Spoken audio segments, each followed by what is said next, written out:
sebuah kamar kos tua di ujung gang sempit, Ardi memulai hidup barunya sebagai mahasiswa perantau. Kamar itu sederhana, bahkan cenderung suram, dinding lembab, lampu redup, dan sebuah lemari kayu tinggi yang terlihat jauh lebih tua dari isi ruangan lainnya. Pemilik kos hanya berpesan singkat, "Kalau malam, jangan sering begadang."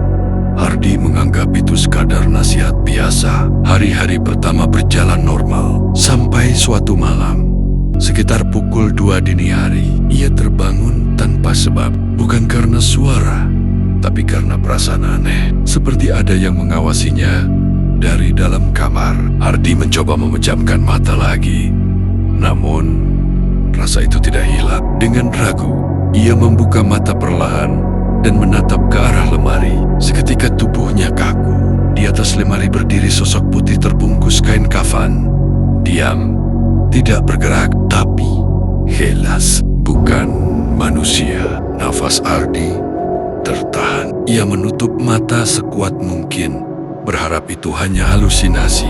Tapi setiap kali ia membuka sedikit matanya, sosok itu masih ada, seolah memang sedang menatapnya. Sejak malam itu, gangguan mulai terjadi. Pintu lemari sering terbuka sendiri, padahal tidak ada angin. Lampu kamar berkedip tepat tengah malam. Yang paling menyeramkan, Ardi mulai mendengar suara langkah pelan di dalam kamar, seperti sesuatu yang berjalan dari arah lemari menuju kasurnya. Suara itu pelan, menyeret seperti kain yang bergesekan dengan lantai. Setiap kali suara itu mendekat, tubuh Ardi kaku dan ia hanya bisa berdiam sambil menahan napas. Puncaknya terjadi beberapa malam kemudian. Ardi terbangun dalam keadaan tidak bisa bergerak sama sekali. Matanya terbuka, tapi tubuhnya terkunci. Ia merasakan sesuatu naik ke kasurnya perlahan. Nafasnya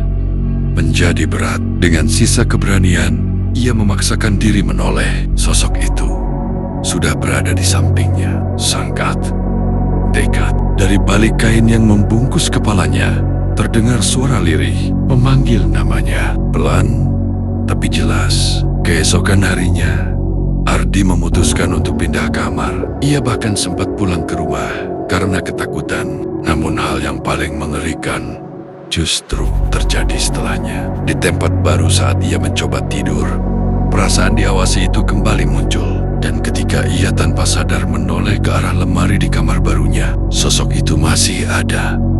Diam, menatap, seolah tidak pernah pergi. Sejak saat itu, Ardi menyadari satu hal, bukan kamar itu yang angker, tapi sesuatu dari sana telah memilih untuk ikut bersamanya. Dan kini, setiap malam sebelum tidur, Ardi selalu memastikan satu hal: tidak ada yang berdiri di atas lemari. Tapi jauh di dalam hatinya, ia tahu sesuatu itu masih ada, hanya menunggu ia lengah.